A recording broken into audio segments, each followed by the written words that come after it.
چین کے ساتھ خنجراب پاس، پاکستان کی واحد سرحدی چوکی جہاں کے محافظوں کو بندوقیں تھامے چکنا نہیں رہنا پڑتا۔ گلگتی دھنیں برف پوش پہاڑوں میں دو طرفہ دوستی کی گرمجوشی بکھیرتی رہتی ہیں۔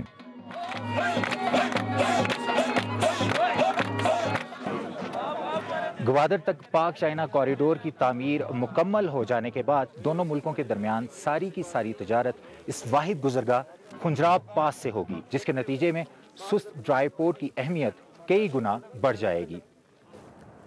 خنجراب پاس کی بغل میں پہلے پاکستانی قصبے سست کی ڈرائی پورٹ مقامی لوگوں اور ایک چینی کمپنی کے درمیان کاروباری اشتراک ہے۔ صاحب جان جیسے درجنوں پاکستانیوں نے باپ دادا کی زمین یا جمع پونجی کے عوض 15 سال پہلے ڈرائی پورٹ کے مالکانہ حصص خریدے تاکہ اپنے بچوں کے لیے منافع کما سکیں۔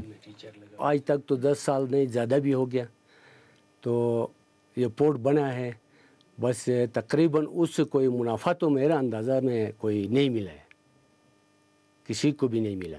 انتظار میں تو ہے کہ ملے گا۔ سست کے سرمایہ کاروں کا کہنا ہے کہ چینی کمپنی نے معاہدے کی خلاف ورزیاں کی، کرپشن کی۔ ماہرین کے مطابق تنازعات تبھی پیدا ہوتے ہیں جب معاہدے کرتے وقت شفافیت نہ ہو۔ پاک چین اقتصادی راہداری کے معاہدوں کی بھی یہی صورتحال ہے کہ ہم کلیئر نہیں ہیں کہ ایگزیکٹلی یہ منصوبے کی شکل کیسے، یہ کس کے ساتھ تشکیل ہو رہا ہے۔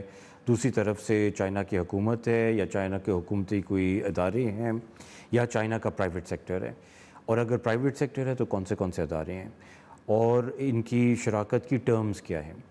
برے تجربے کے باوجود صاحب جان اور سست کے لوگ چینی ہمسایوں کے ساتھ لین دین جاری رکھنا چاہتے ہیں، لیکن موجودہ حکومت سے بھی یقین دہانی چاہتے ہیں کہ آئندہ کاروباری اشتراک کے نام پر ان جیسے پاکستانیوں کو طاقتور چینی کمپنیوں کے ہاتھوں نقصان نہ ہو۔ ظہیر الدین بابر، BBC نیوز، سست، گلگت۔